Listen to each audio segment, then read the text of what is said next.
ഇടുക്കി അടിമാലിയിൽ പരാതി നൽകാൻ എത്തിയപ്പോൾ പോലീസ് മർദ്ദിച്ചെന്ന് പരാതി. വാഹനാപകടവുമായി ബന്ധപ്പെട്ട് പരാതി നൽകാൻ പോയപ്പോൾ SHO മർദ്ദിച്ചുവെന്നാണ് അടിമാലി സ്വദേശി അനിൽകുമാറിന്റെ പരാതി. ആരോപണ വിധേയനായ അടിമാലി SHO ലൈജു സിവിക്കെതിരെ വകുപ്പുതല അന്വേഷണം ആരംഭിച്ചു.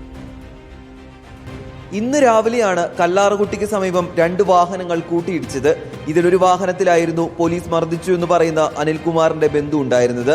ഈ അപകടവുമായി ബന്ധപ്പെട്ട പരാതി പറയാനെത്തിയപ്പോഴാണ് അടിമാലി SHO മുഖത്തടിച്ചതും ചവിട്ടിയതും. പെട്ടെന്ന് ഈ സർക്കിള് വന്ന് ഞാൻ അറിഞ്ഞില്ല. സംസാരിച്ച് വണ്ടി പുറകിൽ നിന്ന് തട്ടിയ ആൾ വന്നിട്ട് എന്നെ തല്ലി പറഞ്ഞിട്ടിരിക്കുകയായിരുന്നു. അപ്പം ഞാൻ നീ നുണ പറയരുതെന്ന് പറഞ്ഞു. നുണ പറയത് പറഞ്ഞപ്പോൾ പെട്ടെന്ന് പറയാതെ ഇവിടെ വന്ന് തീർപ്പോൾ നീ ആയിരുന്നാൽ മതി തല്ലി 2 സൈഡിൽ തല്ലി ഷർട്ടൊക്കെ വലിച്ചു കയറി കണ്ണട ധരിച്ചു പോയി. ഇനഭമല്ലായിരുന്നു മത്തിൽ ഓടി പെട്ടെന്ന് കയറി. യാതൊരു പ്രകോപനവുമില്ലാതെ SHO ലൈജുമോൻ മർദ്ദിച്ചു. സംഭവം നടക്കുമ്പോൾ SHO പോലീസ് യൂണിഫോമിലല്ലായിരുന്നുവെന്നും പരിക്കേറ്റ അടിമാലി സ്വദേശി അനിൽകുമാർ പറയുന്നു. ആരോപണം SHO ലൈജുമോൻ നിഷേധിച്ചു. കാര്യങ്ങൾ ചോദിക്കുക മാത്രമാണ് ചെയ്തതെന്നാണ് SHOയുടെ വിശദീകരണം. സംഭവത്തിൽ ഇടുക്കി ഡിവൈഎസ്പിയുടെ നേതൃത്വത്തിൽ വകുപ്പുതല അന്വേഷണം ആരംഭിച്ചു. റിപ്പോർട്ടർ, ഇടുക്കി.